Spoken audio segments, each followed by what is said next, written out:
Here are all the topics focused on in the US Constitution revision video. This particular video is going to focus on whether the US Constitution is still suitable in the 21st century. A key debate is whether or not the US Constitution is still fit for purpose in modern America. The Constitution has real flaws, such as its rigidity and uneven approach to protecting rights and liberties, as well as specific clauses such as that requiring the Electoral College. It has also been criticised for enhancing the role of the unelected judges, who carry out the task of interpretation. Yet the Constitution has its defenders, not least those who argue that the real flaws lie in how contemporary politics is played out in the US.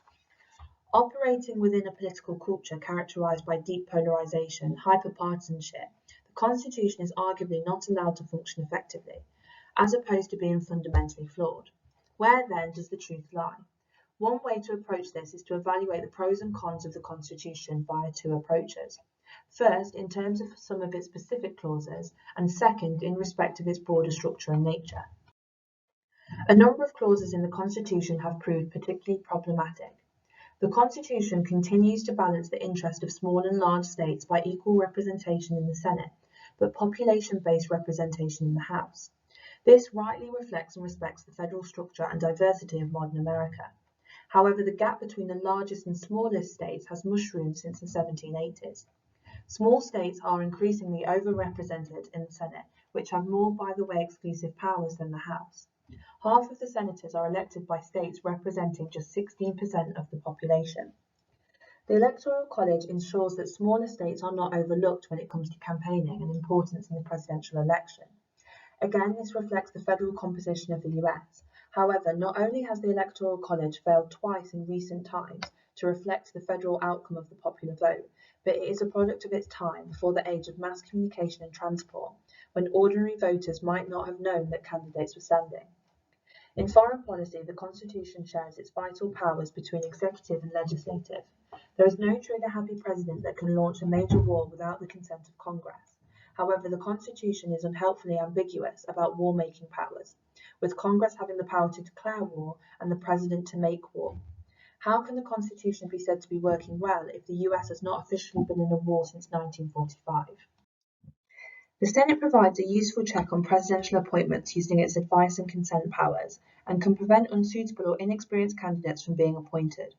For example, 7 appointees have withdrawn when senators have raised concerns over insufficient experience or proximity to the president.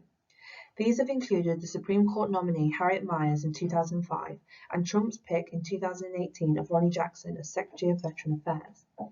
While opposition in these cases was largely related to competence and track record, more frequently Senate confirmation powers have become another location for partisan political struggles. Few queried the legal expertise and experience of Supreme Court nominee Brett Kavanaugh prior to his nomination by Trump in 2018. The controversy of his nomination and the subsequent confirmation process, founded on allegations of sexual harassment, probably owed more to his conservative judicial stance than perceived political partisanship. The biennial election of the entire House and a third of the Senate ensures that Congress is regularly held to account. However, this not only means that there is a sense of constant campaigning in US politics, but it also increases the chances of divided government, which in turn makes gridlock more likely. The Bill of Rights continues to entrench and protect key rights such as free speech and free expression. However, the Second Amendment rights appears old-fashioned or indeed positively dangerous to many today.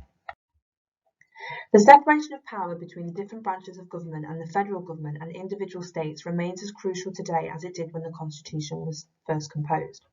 However, the Constitution has not prevented a steady accumulation of power by the White House and by federal government at the expense of the states. State rights have undeniably diminished over the past century as federal governments and its agencies have become ever more bloated. Checks and balances remain vital. They ensure no branch can dominate the other, and in times of urgency promote collaboration and cooperation. This can be seen with the rapid passage of the Patriot Act soon after the 9/11 attacks and with the vast stimulus and intervention package put together during COVID-19. However, most of the time, in an age dominated by hyper-tribal politics, there is little true bipartisanship. Checks and balances often result in gridlock, political point scoring, and intrigue. Senate confirmation votes, particularly of key appointments, so often decided almost entirely along party lines.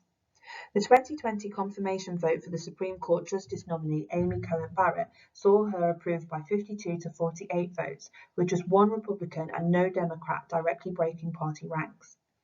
The vagueness of many of the Constitution's terms, such as necessary and proper and general welfare of the United States, allows for flexible and evolving interpretations, which ensure that the Constitution stays relevant.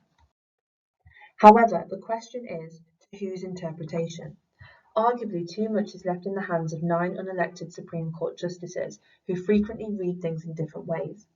Many few decisions on high-profile matters, including the legality of Obamacare or same-sex marriage, have been decided 5-4.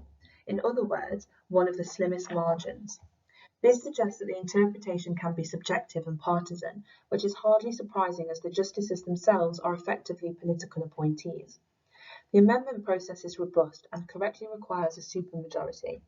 This avoids the Constitution being constantly changed according to the whims or the issues of the day. However, some would argue that matters have gone too far in the opposite direction, and that the Constitution is now just a well-preserved relic. Finally, the Constitution has managed to adapt to a world and nation where a strong executive is often vital to tackle and coordinate complex problems. A swift response, a degree of uniformity across the nation, and much greater expectations by the public in terms of social benefits and public services all require a strong presidency.